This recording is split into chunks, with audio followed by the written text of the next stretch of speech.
पुत्र, पागल हो गया है तू? कुछ भी बोले जा रहा है। रिया को चोट पहुंचाने की बात कभी जुबान पर भी मत लाना। इमरजेंसी वार्ड में मोहन ओबरॉय ने चौंकते हुए आकाश से कहा।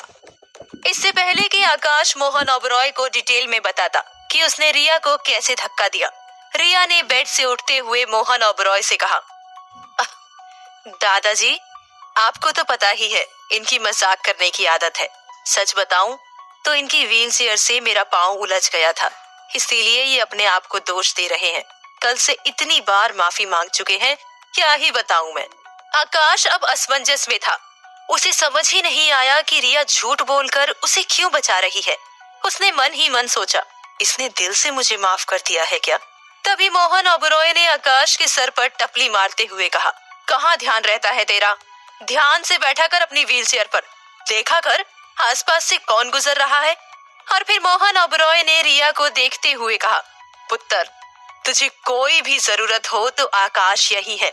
जब तक तुम डिस्चार्ज नहीं हो जाती ये यहीं रुकेगा, इसका ऑफिस आना जाना बंद। ये सुनकर रिया मुस्कुरा दी। मोहन ओबरॉय ने रिया के सर पर हाथ फेरते हुए कहा, पुत्र, अब तू आराम कर, मैं चलता हूँ। इतना कहकर मोहन ओबरॉय वहां से चले गए। आकाश उन्हें जाते देखता रहा और फिर जैसे ही रूम का डोर लॉक हुआ, रिया ने कड़क लहजे में आकाश से कहा, मिस्टर ओबरॉय, कौन सा गेम खेल रहे हैं आप मेरे साथ? खुद ही जानबूझकर मौत के मुंह में धकेलते हैं और फिर अपना गुनाह कबूल करने आ जाते हैं। आकाश ने रिया से दबी आवाज में कहा, रिया, वो आई एम सॉरी, मेरा कोई इरादा नहीं था तुम्हें गिराने का। आकाश ने अपनी बात पूरी भी नहीं की थी कि रिया ने फिर से कड़क आवाज में उससे कहा, मिस्टर ओबरॉय, बहुत हुआ। मेरे साथ अब कोई गेम नहीं। आपको जिसके साथ रहना है रहो, जिससे रिश्ता रखना है रखो, लेकिन मुझे इस सब से दूर रखो। मुझे जिंदा रहना है। आकाश ने मायूस होकर उससे कहा, रिया प्लीज, मेरा यकीन करो, मैंने तुम्हें चोट पहुंचाने के इरादे तुम्हारा हाथ नहीं छोड़ा था। इस बार रिया ने आकाश से मुंह फेरते हुए कहा, मिस्टर ओबरॉय, अब आप पर से भरोसा पूरी तरह उठ चुका है। आपको अपनी आंखों के सामने देखकर मेरा सर फटा जा रहा है। मुझे शांति चाहिए, प्लीज। ये सुनकर आकाश निराश हो गया और उसे लगा इस वक्त रिया को मनाना शायद सही नहीं है। अगले कुछ दिन तक आकाश ने रिया से बात करने और माफी मांगने की हर एक कोशिश की। आकाश ने रिया को हॉस्पिटल में हर रोज फूल भेजे, ग्रीटिंग कार्ड भेजे और डीके के जरिए वीडियो मैसेज भेजे, लेकिन रिया ने आकाश का कोई रिप्लाई नहीं किया।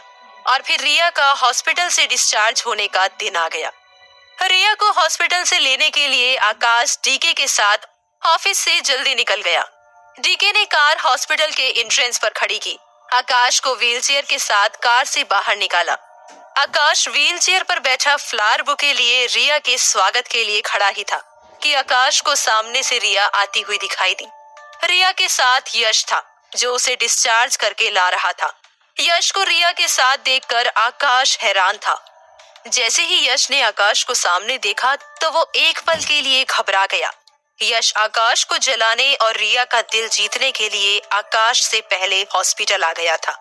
यश ने एक झूठी मुस्कान के साथ आकाश से कहा, भैया, मुझे लगा आप काम में बिजी होंगे तो मैं ही भाभी को लेने के लिए आ गया।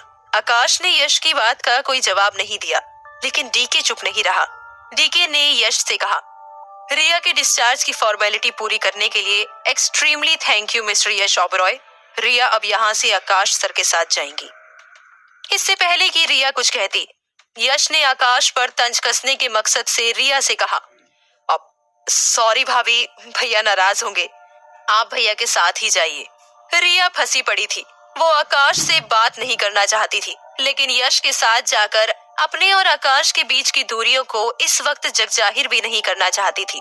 इससे पहले कि रिया कुछ कहती, आकाश ने कड़क लहजे में यश से कहा, यश, मुझे कंपनी में जो डाउनसाइजिंग हुई थी उसकी अपडेट नहीं मिली है अभी तक। बेहतर होता तुम अपनी भाभी को पिकअप करने से ज्यादा काम पर फोकस करते। ये सुनकर यश को बड़ा इंसल्टेड फील हुआ। उसे आकाश से ऑर्डर लेना बिल्कुल भी पसंद नहीं था। उसने अपने गुस्से को छुपाते हुए दबी जुबान में आकाश से कहा, जी भैया, मैं यहाँ से ऑफिस ही जा रहा हूँ, कल तक आपको अपडेट मिल जाएगी। यश वहाँ से चला गया, जबकि रिया आकाश से फूल रिसीव किए बिना ही कार में बैठ गई। ओबरॉय मेंशन आकर रिया को अब ये घर पराया सा लगने लगा था।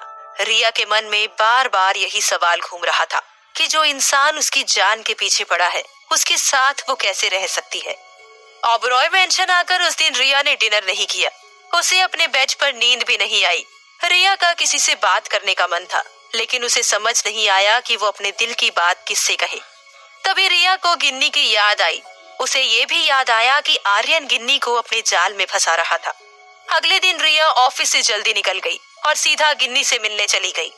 रिया ने बुटीक पहुंचकर देखा, गिन्नी का बुटीक तो पूरी तरह बदल चुका था। बुटीक की वॉल पर शीशेनुमा कोटिंग कर दी गई थी। बुटीक की सीलिंग भी बदल चुकी थी, चेयर भी नई आ गई थी। ये बदलाव का काम अभी भी पूरा नहीं हुआ था। गिन्नी कारपेंटर को दरवाजे की कटिंग समझा रही थी। जैसे ही गिन्नी की नजर रिया पर पड़ी, गिन्नी ने रिया को गले लगा लिया। उसने कहा, कहाँ गायब हो गई थी तू रिया? देख, मैंने अपने बुटीक का पूरा नक्शा बदल दिया है। गिन्नी से गले मिलते वक्त रिया की कमर दब गई और रिया के शरीर में हल्का दर्द महसूस हुआ। उसने दर्द में कराहते हुए गिन्नी से कहा, गिन्नी आराम से। गिन्नी ने मजाकिया लहजे में रिया के कान में धीरे से कहा, क्या हुआ? कहीं आकाश के साथ तू कमर तोड़ रोमांस तो नहीं करने लग गई? रिया का मन हुआ गिन्नी के सामने टूट पड़े और उसे अभी बता दे कि आकाश की वजह से वो मरते मरते बची है, लेकिन कारपेंटर को देखकर वो थोड़ी असहज हो गई। और फिर रिया ने गिन्नी से गंभीर होकर कहा, गिन्नी, मुझे ना तुझसे कुछ जरूरी बात करनी है। गिन्नी ने एक पल के लिए कारपेंटर को देखा और फिर रिया से बोली, चल अंदर चल। बुटीक के अंदर के कमरे में घुसते ही गिन्नी ने रिया से कहा, तूने बताया नहीं मेरा बुटीक कैसा लगा तुझे?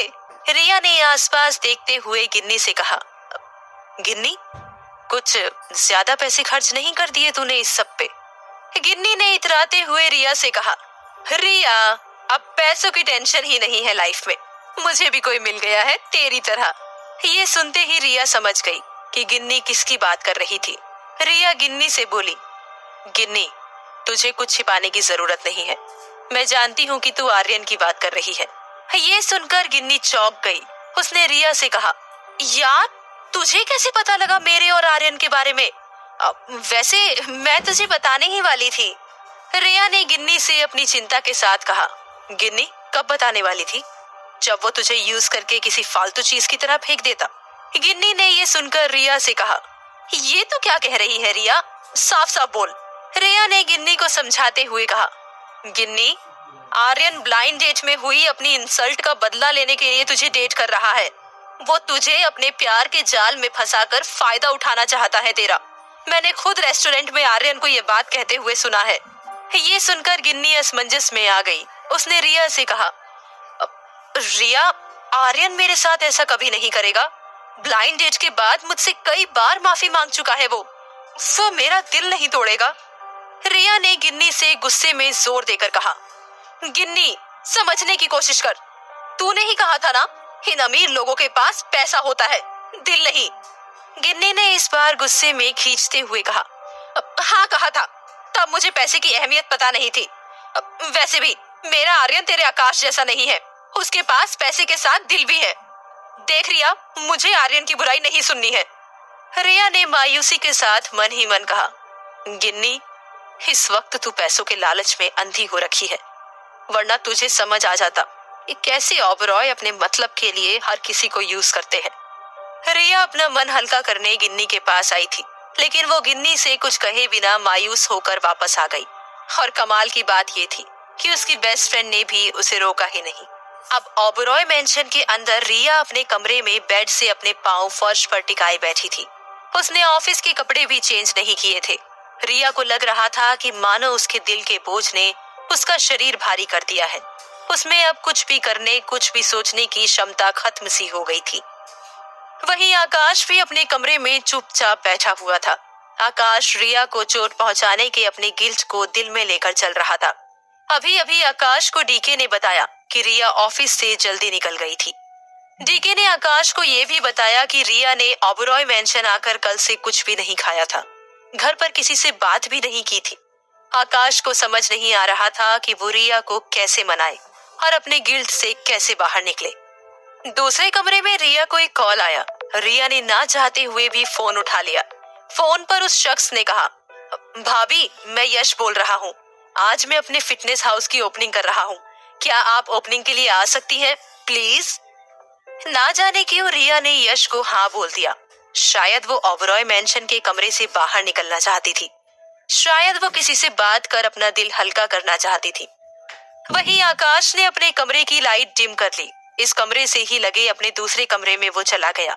सिर्फ एक बेड के अलावा ये पूरा कमरा खाली था।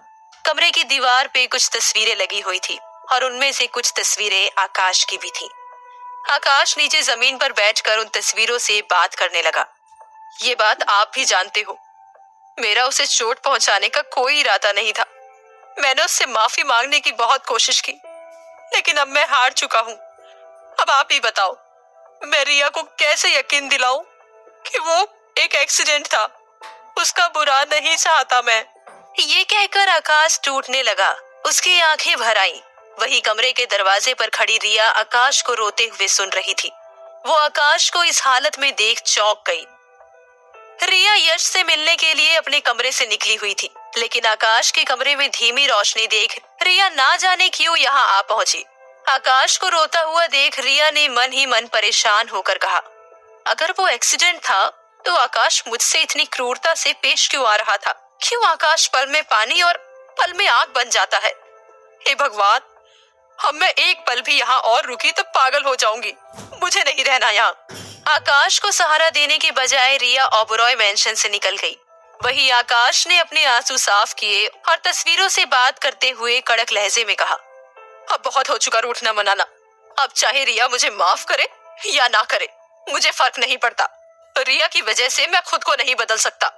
मैं आकाश ओबरॉय हूँ और अब मैं वही करूंगा जो मुझे करना चाहिए। क्या रिया ओबरॉय मैंशन छोड़कर चली जाएगी? क्या रिया यश को आकाश और अपने रिश्ते का सच बता देगी? आखिर ऐसा क्या करने वाला है आकाश? जानने के लिए सुनते रहिए बंदनी।